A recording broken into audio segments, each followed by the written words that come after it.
Everyone, मैं हूं Vivek Singh. Future IITN पर आपका स्वागत है। तो दोस्तों, आज की क्लास में हम लोग पढ़ने जा रहे हैं एक कंसेप्ट होता है जो बार बार प्रोबेबिलिटी में आप देखे होंगे आता रहता है, ऑड्स इन फेवर और ऑड अगेंस्ट। तो इसके बारे में आप लोग ध्यान से सुनिएगा कि एक ऐसा कंसेप्ट है, क्या इम्पोर्टेंट है। तो मैंने हेडिंग तो लिख रखा है ऑड्स इन फेवर। अब ये समझना इस चीज़ को। तो जैसे मान लीजिए कि मैं अपनी बात बता रहा हूँ, विवेक सिंह अपनी बात बता रहे हैं कि 10 टोटल चांस है और मेरे सिलेक्शन का किसी एग्ज़ाम में 40% चांस है। तो मेरे अगेंस्ट कितने हैं जो मेरे को सेलेक्ट नहीं करना चाहते हैं? तो 60। तो आप ऑड्स इन फेवर की बात करेंगे तो 4:6 हो जाएगा या 40:60। मैं लिख के बताता हूँ तब आपको और क्लियर होगा, ध्यान दीजिएगा इस पर। तो जैसे ये होता है बेसिकली कि लेट, अगर प्रोबेबिलिटी की वैल्यू मान लीजिए ये है आपका 2/3। एक एग्जांपल से ही मैं एक्सप्लेन कर देता हूँ। सपोज़ 2/3 है तो इसको कहा जाता है कि ये जो टर्म है 2 आपके फेवर में है और ये 3 टोटल टर्म है और अगेंस्ट में कितने हो जाएंगे? 1। या अगर इसको और एक्सप्लेन मतलब बड़ा करें तो इसको 3/5 अगर लिखता हूँ तो इसी चीज़ को ऐसे लिखा जाता है, odds in favour of A is 3:2 लिखेंगे। 3:2 इसको ऐसे समझिए कि ऑड्स इन फेवर कह दिया तो ये हैं दोनों मिला के टोटल केस। 3 है आपका फेवर करने वाला केस, मतलब जो आपके सपोर्ट में खड़ा है, जो आपके साथ खड़ा है, जो आपको आगे ले जाने की कोशिश करता है। फेवर मतलब सपोर्ट करना। तो ये है 2 क्या है? तो आपके अगेंस्ट में है। टोटल कितने थे? 5, जिसमें 3 आपको सपोर्ट कर रहे थे और 2 आपकी टांग खींच रहे थे। तो इसको कहा जाता है अगेंस्ट। तो जब फेवर बोला जाता है तो ये फेवर और अगेंस्ट का ये नंबर होता है या रेशियो होता है। तो इसमें जो पहला टर्म है वो फेवर करता है आपका और दूसरा टर्म आपके अगेंस्ट रहता है। अगर इसी चीज़ को लिखा जाएगा ऑड्स अगेंस्ट ए, अगेंस्ट ए, तो ये कितना होगा? तो ये लिखेंगे हम लोग 2:3। मतलब अगर इस तरह से कुछ नंबर दिया जाए कि if odds in favour of A is m:n, तो देन अगर आपको प्रोबेबिलिटी ऑफ हैपनिंग ऑफ ए चाहिए तो आप क्या लिखोगे? m/m+n। मतलब मैंने क्या कहा था कि ऑड्स इन फेवर में और ऑड्स अगेंस्ट में जो रेशियो रहता है वो आपका, जैसे यहाँ पे हमने 3:2 लिखा है तो प्रोबेबिलिटी हो जाएगी 3/5। अब देखो ऊपर हमने 3/5 ही लिखा होगा ना। फिर ये 2:2 अगेंस्ट का है तो अगर यहाँ पे इन फेवर ऑफ ए की प्रोबेबिलिटी चाहिए तो 3/5 लिखेंगे और पी ऑफ ए कॉम्प्लीमेंट लिखना हो तो क्या लिखेंगे दोस्तों? तो 2/5 लिखेंगे। तो इस बात को आप ध्यान रखिएगा। अब जैसे यहाँ पे क्या होता है, एक चीज़ तो हमने बता दिया और ऑब्वियसली अगर पी ऑफ ए कॉम्प्लीमेंट कोई पूछे तो आप जानते हो कि 1 - प्रोबेबिलिटी ऑफ ए, तो दिस इज़ n/m+n आ जाएगा। जैसे इसको कई तरीके से आता है। जैसे मान लीजिए कि आपको लिखा है कि if probability of A is 5/, suppose कोई भी नंबर है 7, then odds against A is क्या लिखेंगे?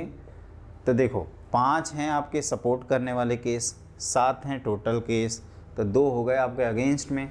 तो अगेंस्ट पूछा जा रहा था पहले 2 और फिर 5।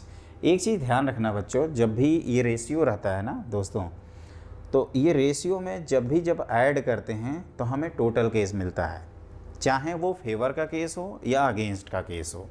बस आप एक चीज़ ध्यान रखिए कि अगर m:n है और फेवर का ये हम रेशियो कह रहे हैं तो ये अगेंस्ट का हो जाएगा। बस आप ये ध्यान रखिएगा। जैसे ऑड्स इन फेवर ऑफ ए अगर m:n कहा गया तो ऑड्स अगेंस्ट ए क्या हो जाएगा? n:m। मतलब जैसे को तैसा वाली बात है। फेवर को करेंगे तो m/m+n प्रोबेबिलिटी लिखेंगे और अगेंस्ट वाला लिखना होगा तो मतलब ए कॉम्प्लीमेंट का लिखना होगा तो n/m+n लिखेंगे। तो ये एक टर्मिनोलॉजी होती है जिसको मैं चाहूँगा दोस्तों आप लोग अपने क्या करिए, नोटबुक में नोट कर लीजिए, क्योंकि देखिए ऐसे क्वेश्चंस आप देखोगे, आप किसी भी previous years JEE main, JEE advance या जो भी आप पेपर देते हैं तो उसमें ये बहुत ही रेयर यूज होता है। लेकिन हाँ, रेयर यूज होने का मतलब ये नहीं कि वो एकदम जीरो है उसकी प्रोबेबिलिटी आने की, ये पूछा जा सकता है, क्योंकि एक बार आ गया ना तो फिर बहुत सारे स्टूडेंट को प्रॉब्लम होती है। तो मेरे ख्याल से आप ज़रूर सीख गए होंगे इसको। अब इसी बात पे हम लोग इस पे एक क्वेश्चन कर लेते हैं और अपना कॉन्सेप्ट और क्लियर हो जाएगा। तो लिखिए एक सिंपल सा क्वेश्चन, लेकिन आगे बढ़ने से पहले बच्चों इसको इत्मीनान से नोट कर लेना। एक बार मैं फिर बता देता हूँ कि जैसे कई बच्चों का है कि भैया एक बार और बता दीजिए। तो देखो मैंने ये कहा कि जैसे m/n कोई रेशियो दिया है तो एक टर्मोलॉजी होती है, मैंने कहा कि ऑड्स इन फेवर और ऑड्स अगेंस्ट। जैसे मान लीजिए ए इवेंट के लिए ही बात करें तो m/n दिया है तो ऑड्स इन फेवर अगर m/n पढ़ रहे हैं तो ऑड्स अगेंस्ट पढ़ेंगे n/m। अब सवाल ये उठता है कि अगर ऑड्स इन फेवर m/n दिया है तो प्रोबेबिलिटी ऑफ ए कितना लिखेंगे, तो m/m+n। और ऑड्स अगेंस्ट दिया है तो अभी भी प्रोबेबिलिटी लिखेंगे। तो मतलब आपको ये ध्यान रखना है कि ये जैसे अगेंस्ट का है ना, और यहाँ पे प्रोबेबिलिटी लिखनी हो तो आप लिखना 5/7, इन 5 अपन दोनों का 7। अब जैसे यहाँ पे क्या है कि ये फेवर दिया हुआ है तो यहाँ पे प्रोबेबिलिटी लिखनी हो तो 3/5 लिख देंगे। तो वो सारी चीज़ें हमने आपको क्लियरली बता दी। अब आप लिखिए क्वेश्चन। तो देखिए दोस्तों हमने क्वेश्चन लिख रखा है, आप आराम से पहले क्वेश्चन नोट कर लीजिए और मैं चाहूँगा कि आप इत्मीनान से अटैम्प्ट करिएगा। ए bag contain 5 green and 4 white ball.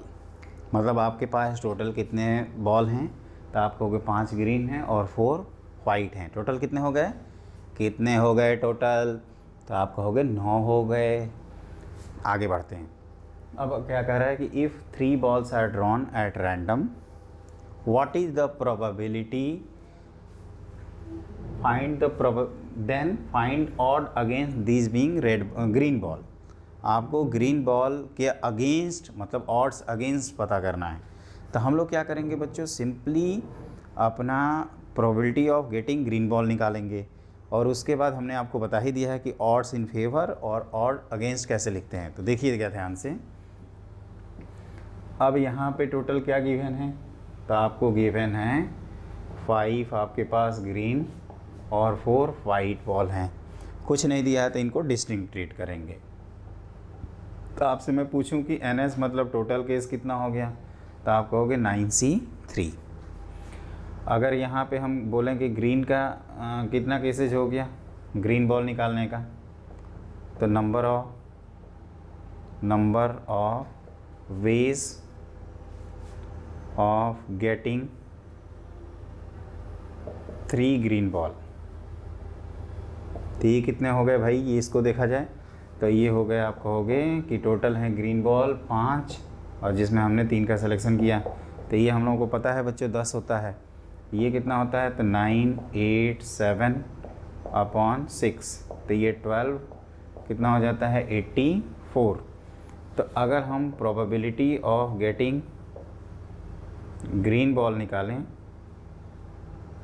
और एक चीज़ आप लोग नोटिस कर रहे होंगे, ये NCR क्यों यूज़ कर रहे हैं, क्योंकि हमने पहले से ही बोल दिया कि डिस्टिंक्ट है और N में से R सेलेक्ट करने का तरीका कितना होता है, NCR। तो यहाँ पे क्या लिखेंगे 10/84। इसमें कुछ कैंसिल हो रहा है तो कैंसिल कर देते हैं, 2 से कैंसिल हो रहा है ना, तो ये 5/, क्या लिखोगे 42। एक बार कैलकुलेशन चेक कर लेना।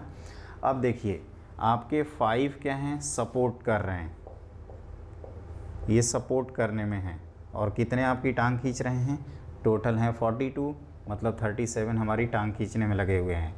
तो ये अगेंस्ट वाले हैं। तो आपसे क्या पूछा गया है, ऑड अगेंस्ट। तो ये चीज़ नोटिस करिए, लिखिए ऑड अगेंस्ट।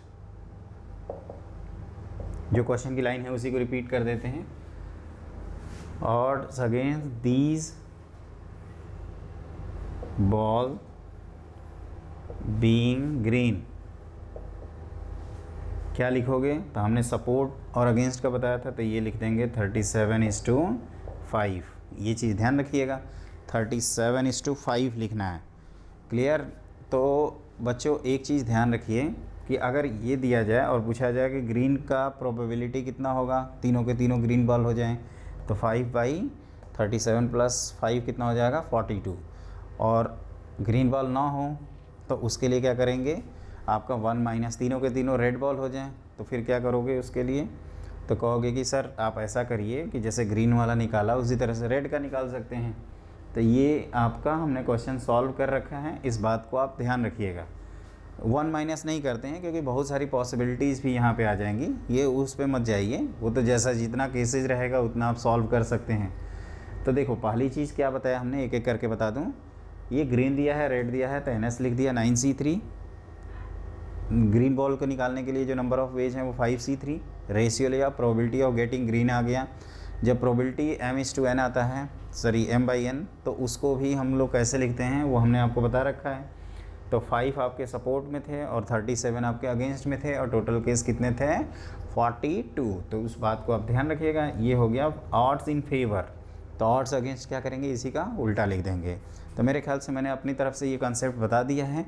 अब दोस्तों अब हम लोग करेंगे अपना डाई वाले क्वेश्चन। तो अगर एक बहुत फेमस क्वेश्चन होता है जो डाई से रिलेटेड है, अगर 2 डाई को साइमल्टेनियसली रोल कर दें तो हम लोग को पता है कि देयर आर 36 पॉसिबल आउटकम्स 1-1 से लेकर 6-6 तक।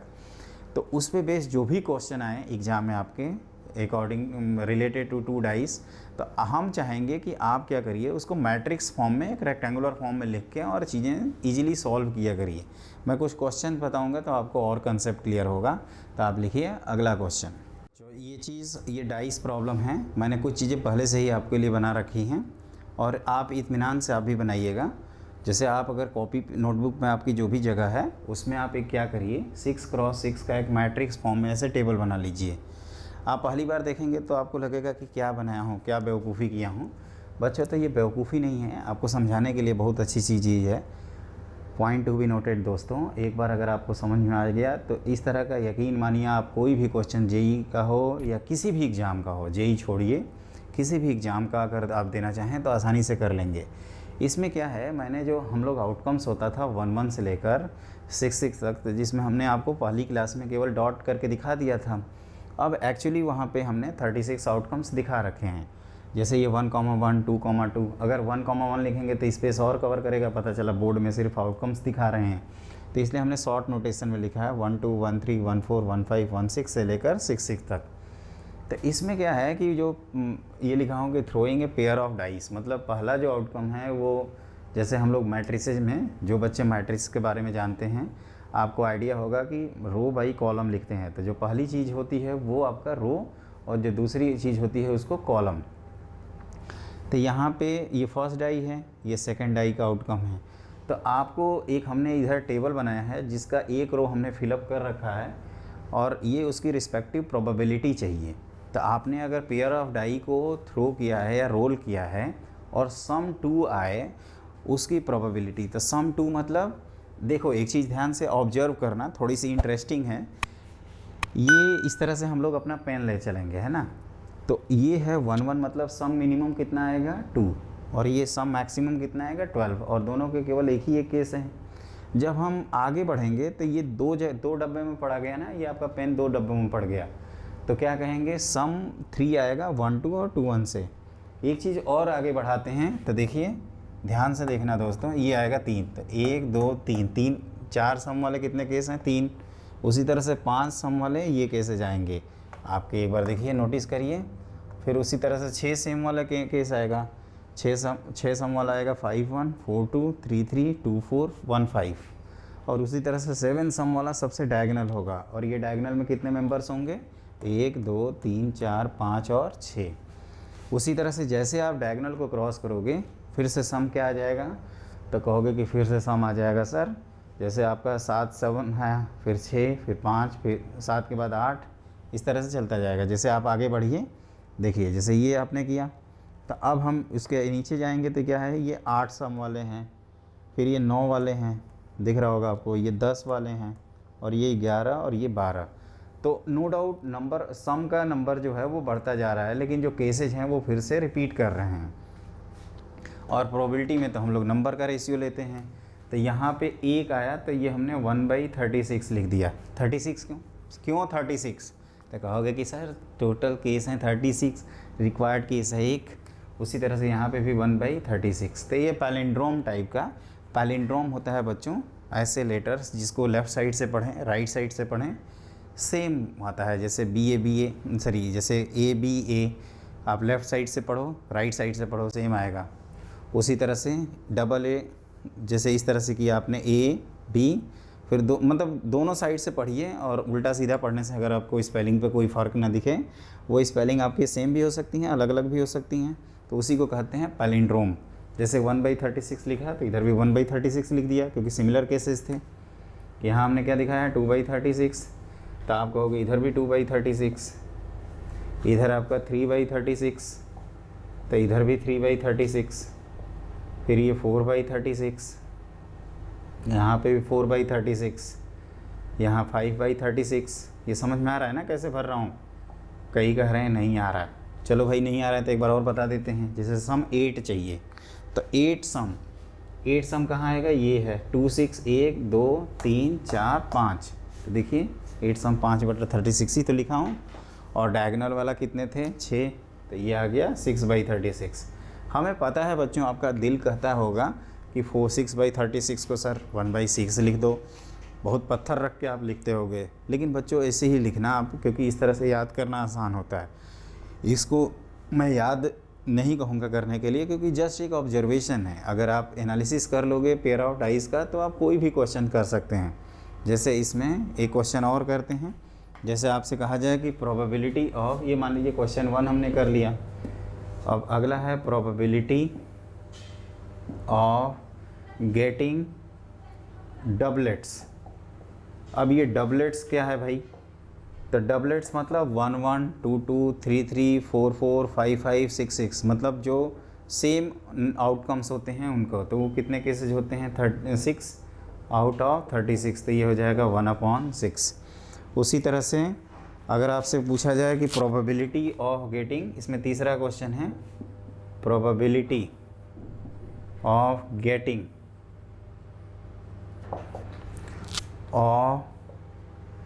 प्रोबेबिलिटी ऑफ थ्रोइंग है, probability of throwing a total which is prime।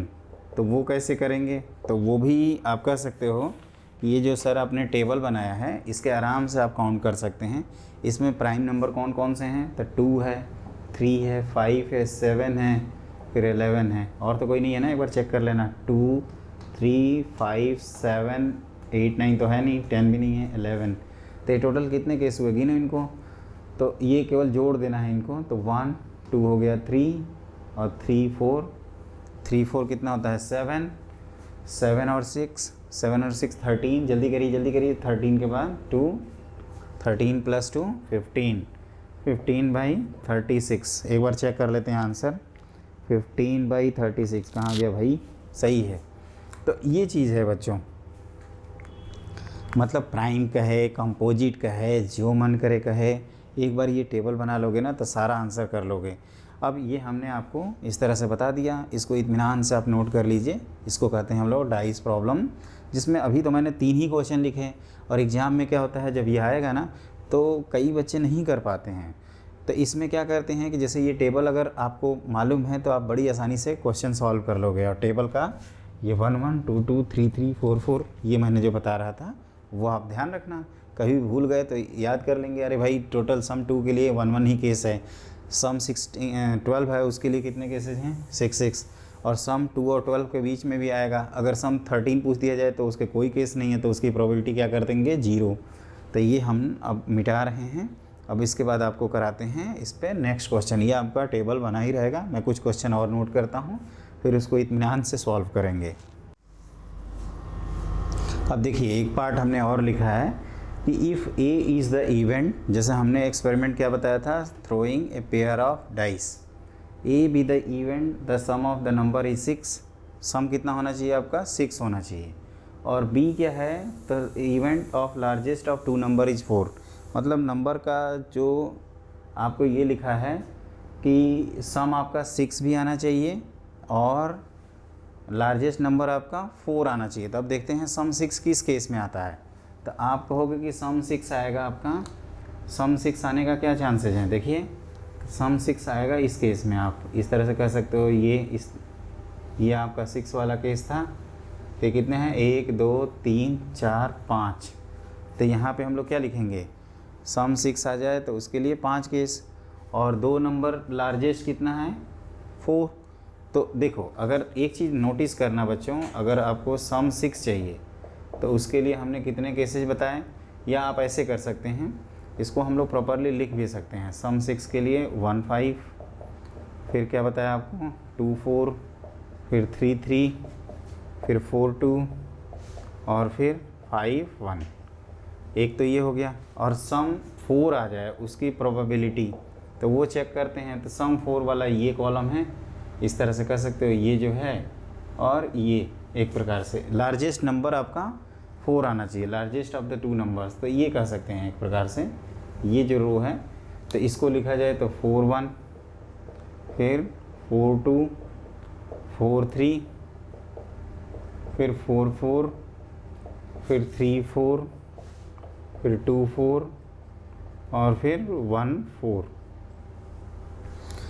इसमें क्या होता है ना, रो नहीं कहेंगे। सम ऑफ द लार्जेस्ट नंबर अगर 4 चाहिए तो आप ऐसे कह सकते हो कि ये हॉरिजेंटली और ये वर्टिकल, मतलब 1 4 में हाईएस्ट कौन है 4 है, 2 4 में हाईएस्ट कौन है 4 है, 3 4 में 4 4 3 4 3, इन सब में हाईएस्ट कौन है 4 है।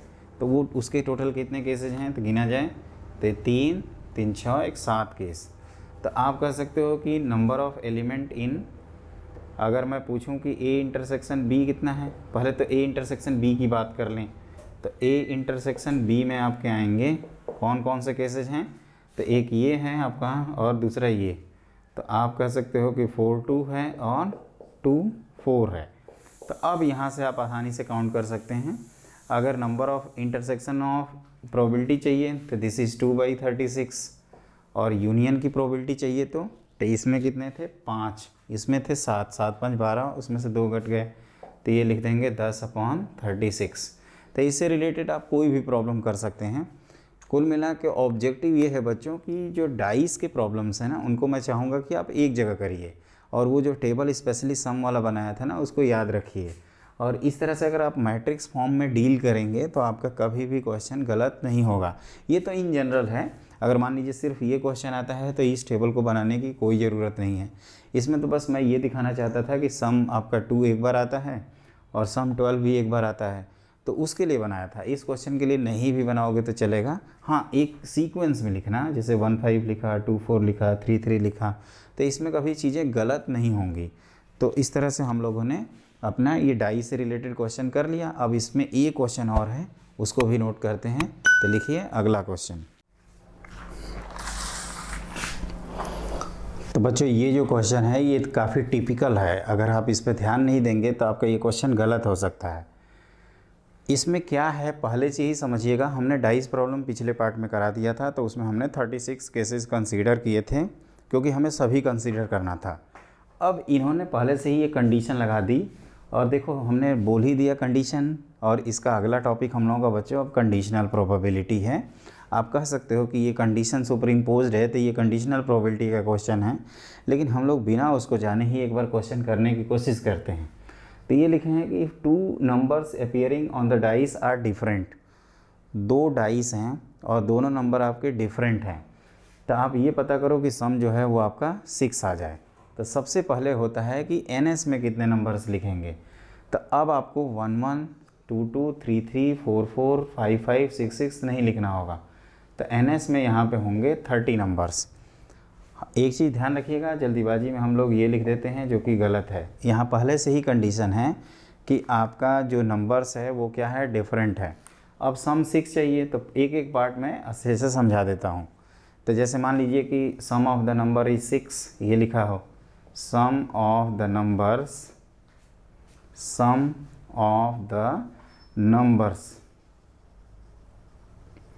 इज 6। तो कौन कौन से इसमें आएंगे एक बार देखते हैं। तो 1 5 आ सकता है, फिर 5 1 आ सकता है, फिर 2 4 आ सकता है, फिर 4 2 आ सकता है और 3 3 नहीं आ सकता। तो ये कितने हुए? 4 केसेस।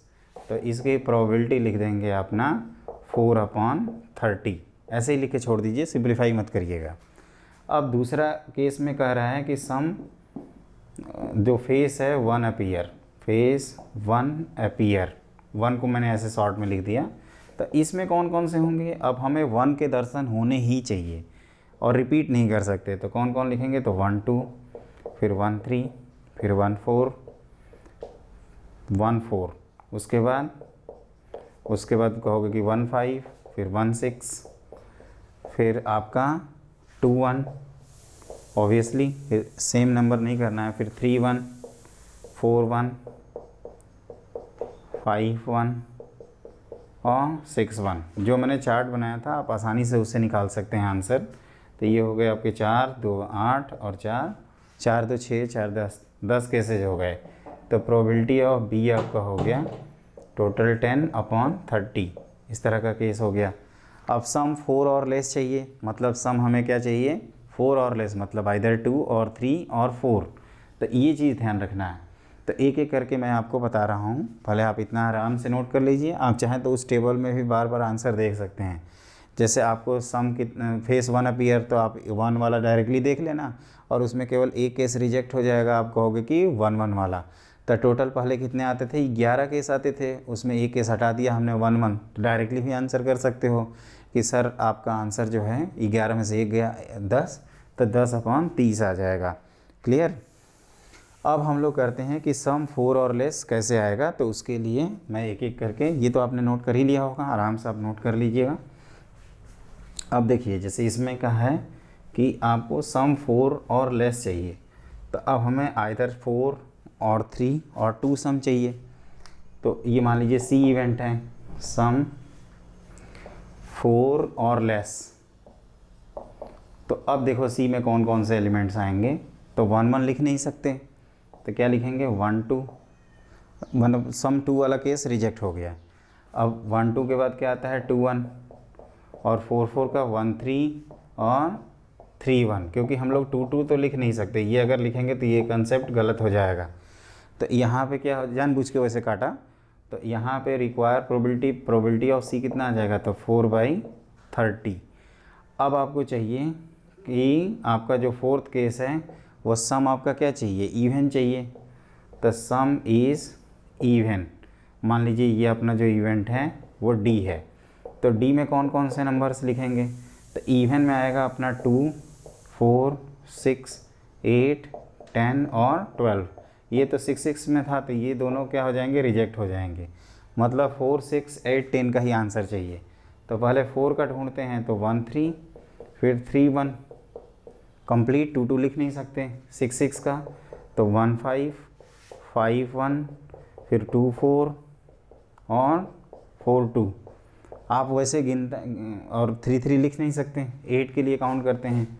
तो 2 8 1 8, तो 1 7 तो होता नहीं है, तो 2 6 6 2, उसके बाद 3 5, फिर 5 3 और 10 के लिए तो आप कहोगे 4 6 और 6 4।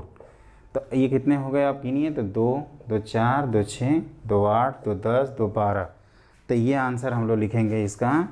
This is require probability of D is 12/30। बच्चों ये ध्यान रखना, 30 लिखना है हर जगह। और देखो ये भी देख रहे हो ना, ये गलत है। क्या है? ये सही है। अब मैंने पहले गलत लिख दिया था।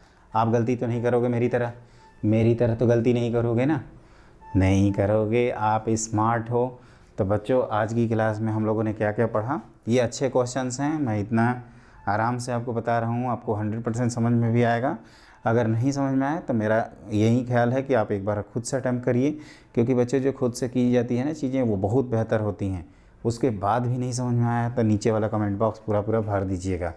और एक आपसे ये भी रिक्वेस्ट है कि जिन बच्चों ने हमारे चैनल को सब्सक्राइब नहीं किया है वो ज़रूर सब्सक्राइब कर लें। और दोस्तों, आपकी जो मेरी एनर्जी है वो आपके सब्सक्रिप्शन पे डिपेंड करती है। आप ज़्यादा से ज़्यादा बच्चों को जोड़िए, उससे हमें मोटिवेशन मिलता है और आगे की क्लास लेने के लिए प्रेरणा मिलती है। तो वो चीज़ ध्यान रखिए, आप ज़्यादा से ज़्यादा बच्चों को जोड़ेंगे उतना हमारे लिए अच्छा होगा।